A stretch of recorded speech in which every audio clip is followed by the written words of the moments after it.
Well, thank you once again for joining me. This is a quick Christmas cookie tutorial.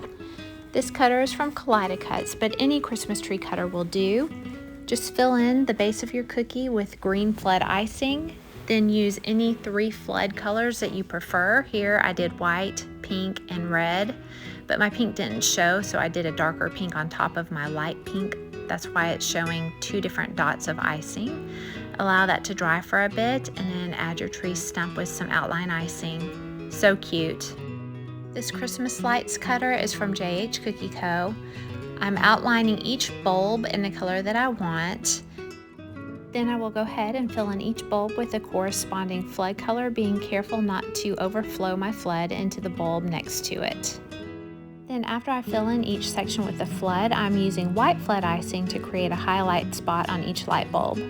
It's best to let these light bulbs crust over before filling in with thick outline icing for the white part that's creating the metal part of the light bulb.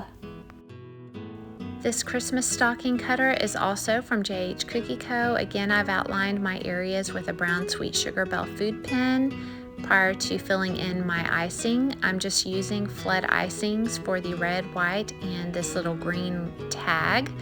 Allow each section to crust over before moving on to the next section for best results. I'm using an outline icing for this entire green part of the bow. Coming up right here, it's a looser outline icing, but it is outline icing. I prefer that because it helps prevent cratering of the bow once it dries. The other way to prevent cratering is to do this little detail work just after your icing underneath has crusted over.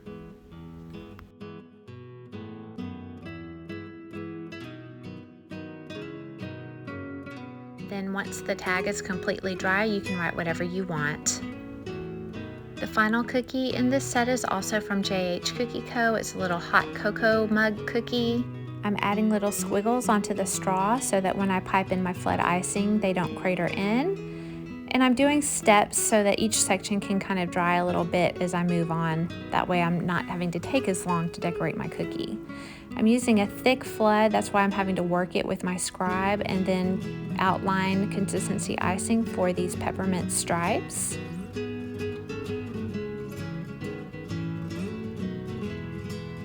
Again, I'm going to use little squiggles in this section to prevent cratering of the icing on this handle. Then once this cookie is pretty well crusted over, I'm making a little snowflake pattern. You can do any kind of pattern that you like. I just wanted to do a snowflake. Sorry about the camera here. I did not focus my camera properly when I made this video. And then I don't show filling in the white whipped cream of this mug for some reason, but just outline and flood with flood icing, and then you'll see me apply the sprinkles to the flood before it's dried.